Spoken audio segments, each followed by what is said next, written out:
Nggih, kula semanggaken Bapak Pandhita Dana nggenipun budidaya. Najan to ngginakaken karti sampeka kula semanggaken Bapak Durna. Ya, ya nggih. Pun Bapak nyagui. Anak Prabu Duryudana. Nuwun wonten timbang dawuh Bapak Pandhita Durna. Nuwun sewu. Saking panjenenganipun ingkang raipun Dursasana kang bapa badhe minangkani kanthi srana mejahi Gatotkaca.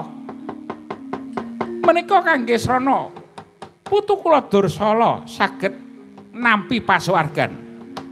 Cetha kados mekaten malah kepara klersan sanget Bapa Pandhita Dana. Kula pitados saged sembodo mungkasi karya. Ngestaken dawuh ingkang bapa badhe madal pasiran nimbali mateng putra siswa ingkang nedheng kula gala-gala ingkang nedheng kula gadhang saged dados senopati Ngastina Sawangkih keparenging bapa medal Jawi din Sawangkih nger dherekaken lur tindak paduka Bapa Pandhita Durna.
Dursasana nuwun wonten sembahing dawuh O Prabu. Piye munggo saka rasamu gandeng Bapa Pandhita Dana wis saguh bakal mbudidaya srana suwargane purnanku Dursala ingkang gugur naika semana. Sawetawis lega rase manah Kaka Prabu namung samangke mugi saged lebda ing karya Bapa Durna mejahipun Gatotkaca. Rumangsa keronta-ronta rasa manah kula boten trimah yen to Gatotkaca tasih meger-meger wonten Madyapada niku Kaka Prabu. Ya.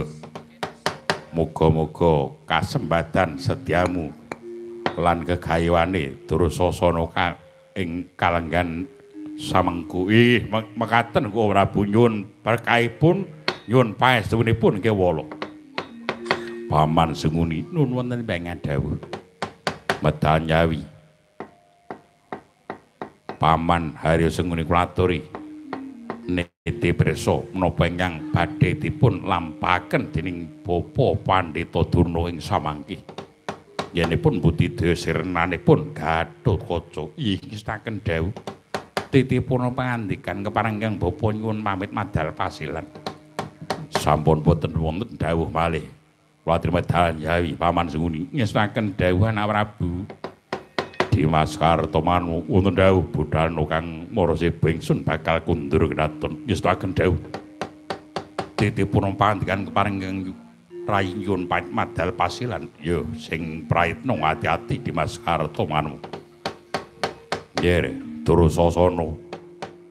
Wonten dawuh Kaka Prabu. Ayo dina iki padha manengku puja brata